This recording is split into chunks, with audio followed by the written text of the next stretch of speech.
If you turn this corner on 99th Street in Bay Ridge, you can still hear the faint echo of the Civil War.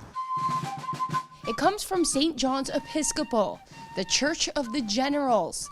Now overshadowed by the Verrazano Bridge, it was once where Captain Robert E. Lee came to pray, and where Thomas Stonewall Jackson was baptized. Such an interesting history that these Confederate generals, we're not in Confederate country up here, But all of that is up for sale, a price tag of nearly $3 million.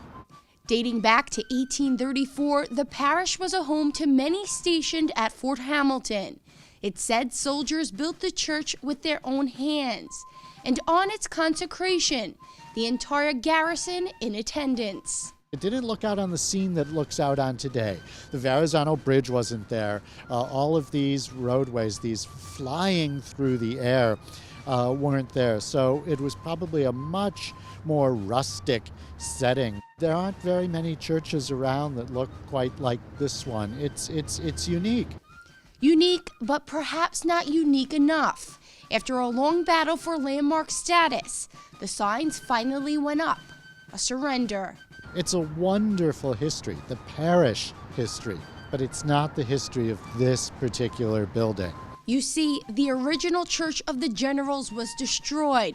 This one here rebuilt in 1898, some 50 years after Lee and Stonewall sat in the pews. You could just as well associate any building on this site with them. This is the site. This is the site that they were associated with.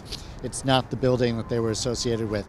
Yet recognizing the site would mean future signage, bound to be problematic following the Charleston Massacre and the removal of Confederate flags from the South Carolina state capitol. This is something that we might want to consider in terms of all of this, and maybe think about some of the others who have been associated with the church. So many people, came through Fort Hamilton back in the day.